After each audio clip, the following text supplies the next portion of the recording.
성경으로 사회 이슈들을 살펴보는 전성시 5번째 시간. 오늘은 환경 보호에 대해서 함께 나누고자 합니다.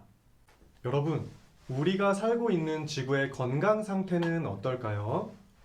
올 여름 세계 곳곳에서 무려 50도가 넘는 폭염 등이 자주 일어났었는데요. 이런 모습들을 생각해 보면 지구 온난화가 점점 심각해지고 있는 것을 부정하기는 어려워 보여요. 그런데 이 안에서도 논쟁이 있는데요. 어차피 하나님 나라가 완성될 거라면 지구는 필요 없는 것이 아닌가? 또 한편으로는 하나님이 주신 자연이니까 아껴야 한다. 이렇게 충돌하기도 해요. 둘 다 믿음과 신앙을 가지고 생각을 하고 있지만 이렇게 대립되는 견해들이 있습니다. 오늘 전성시 5번째 시간으로 성경의 구절들을 통해서 환경 보호는 신앙생활이다 주제에 대해서 함께 살펴보고자 합니다.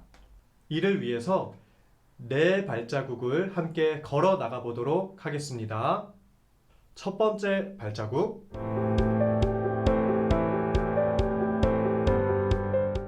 지구는 하나님이 창조하셨다.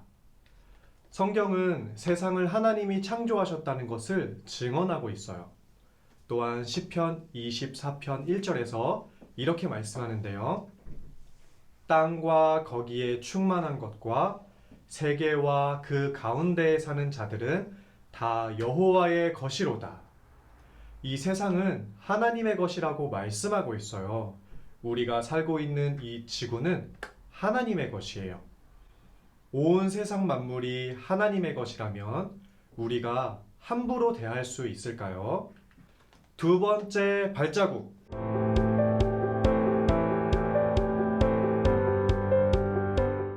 자연은 하나님의 계시다. 로마서 1장 19절과 20절의 말씀을 보면 하나님의 영광과 속성이 만물을 통해서 알려졌다고 말씀하고 있는데요. 우리 하나님은 성경을 통해서 계시를 완성하시고 자연 만물을 통해서도 하나님 자신을 나타내십니다. 따라서 우리가 하나님을 구주로 믿고 인정하고 받아들인다면 주님을 나타내는 자연 만물도 소중하게 다뤄야 하는 것은 두말할 나위가 없어 보여요. 세 번째 발자국.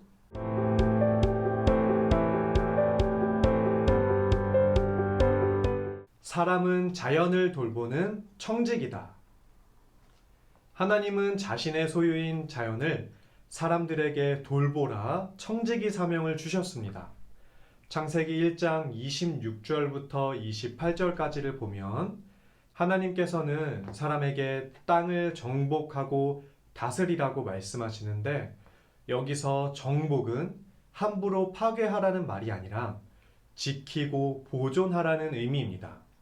하나님이 창조하시고 보시기에 좋았다고 하신 이 자연을 파괴하라고 사명을 주지는 않으셨겠죠. 자연을 보기에 좋도록 보존하는 것이 하나님의 창조 목표에 합당한 청지기적 자세입니다. 네 번째 발자국.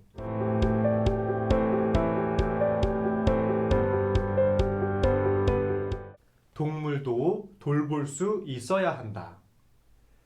자연의 파괴로 동물들도 많은 어려움을 겪고 있는데요. 동물은 영혼이 없으니까 함부로 대해도 괜찮은 걸까요? 하나님은 식물만 창조하지 않으시고 그 안에서 생동하는 동물들도 함께 지으셨습니다.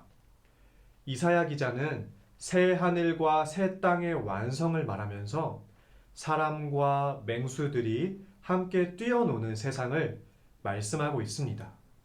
동물과 식물도 우리가 함께 아껴야 할 피조 세계라는 것을 기억할 필요가 있습니다. 이상의 내용들을 생각해 볼 때 우리는 자연을 아끼고 보호해야 하는 것은 단순히 윤리적인 선을 넘어서 하나님 나라에 동참하는 신앙생활입니다. 영과 혼과 육은 구별되지만 분리되지 않는 전인격이기 때문에 구원과 구속의 교리는 인간의 영혼이 구원받는 것을 말할 뿐만 아니라 온 피조 세계가 회복하는 것에도 적용됩니다. 우리 하나님은 자연이라는 스케치북에 사람이라는 걸작품을 그려 넣으셨습니다. 우리는 자연 속에서 자연을 먹고 마시면서 살아갑니다.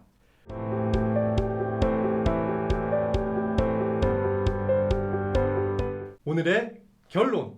환경 보호는 신앙생활이다. 하나님께서 주신 자연 만물을 하나님의 마음으로 아끼는 저와 우리 모든 성도님들 되시기를 간절히 소원합니다. 오늘도 예쁜 하루 보내세요.